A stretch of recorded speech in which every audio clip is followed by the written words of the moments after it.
दोस्तों, आज की हमारी कहानी है सिर कटा भूत। रमन एक मल्टीनेशनल कंपनी में ब्रांच मैनेजर की जॉब करता था। एक दिन रमन को ऑफिस से घर जाने के लिए लेट हो गया। सर्दी का मौसम होने के कारण रात भी जल्दी हो गई। ठंड भी शुरू हो चुकी थी। रास्ते में चलते चलते रमन को अचानक एक आवाज़ सुनाई दी, रुक जाओ। रमन वहीं पर रुक गया और पीछे मुड़ के देखा, लेकिन पीछे कोई भी नहीं था।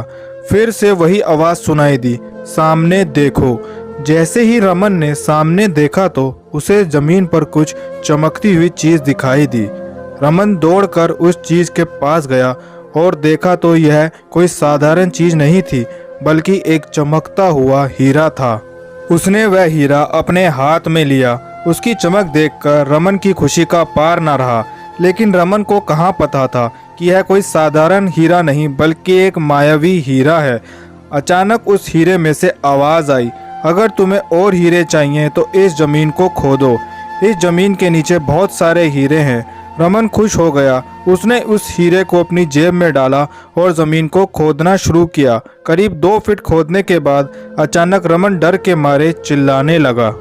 इसके कारण उसका संतुलन खो गया और वह ज़मीन पर गिर पड़ा, क्योंकि उस गड्ढे में हीरे मोती नहीं बल्कि किसी इंसान का कटा हुआ सर मिला।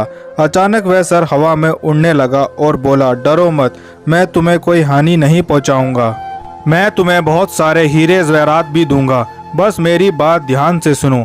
मैं जहां जाता हूं वहां मेरे पीछे आओ। फिर वह सर हवा में उड़ा और जंगल की ओर बढ़ने लगा। करीबन 1 किलोमीटर चलने के बाद वह सिर रुक गया।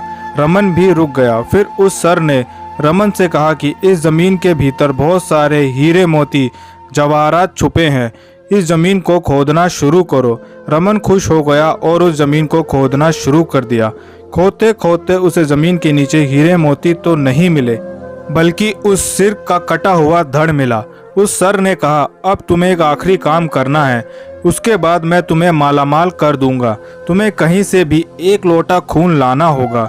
रमन ने बोला, 1 लोटा खून? पर मैं कहाँ से 1 लोटा खून लाऊंगा? उस सर ने कहा, चलो मेरे साथ। वो डरावना चेहरा रमन को साथ लेकर थोड़ी दूर पर गया। वहाँ उसे एक इंसान जाते हुए दिखा। वो सर बोला, उस इंसान को मारकर उसका खून ले आओ।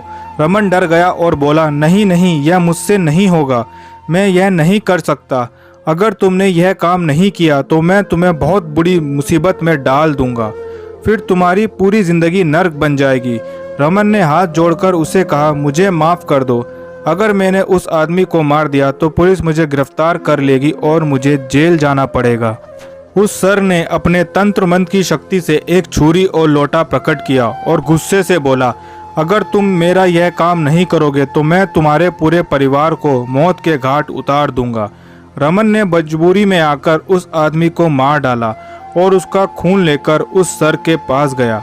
वो सर खून को देखकर बहुत खुश हुआ और बोला, यह खून मेरे शरीर पर डाल दो।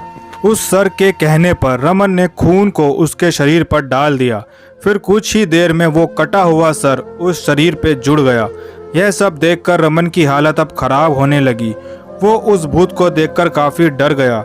जैसे ही वो भूत जिंदा हुआ तो जोर जोर से हंसने लगा और डरावनी आवाज़ में बोला, तुमने बहुत बड़ी गलती कर दी जो मुझे फिर से जिंदा कर दिया। अब मैं सिर्फ तुम्हें ही नहीं बल्कि इस पूरे शहर को मौत के घाट उतार दूंगा। डर के मारे रमन के मुंह से आवाज़ नहीं निकल रही थी।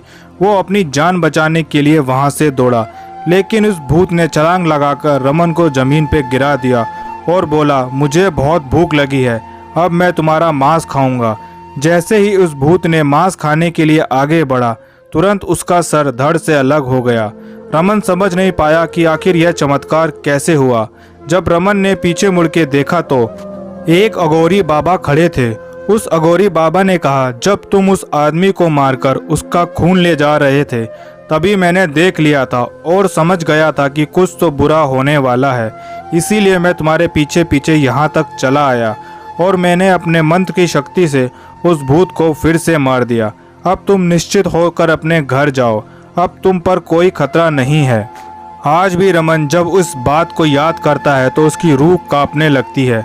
इस कहानी से हमें यह शिक्षा मिलती है कि हमें कभी भी लालच में नहीं आना चाहिए। लालच हमें अक्सर खतरे में डाल देता है। दोस्तों, अगर आपको हमारी ये कहानी पसंद आई तो वीडियो को लाइक करें और चैनल को सब्सक्राइब करें।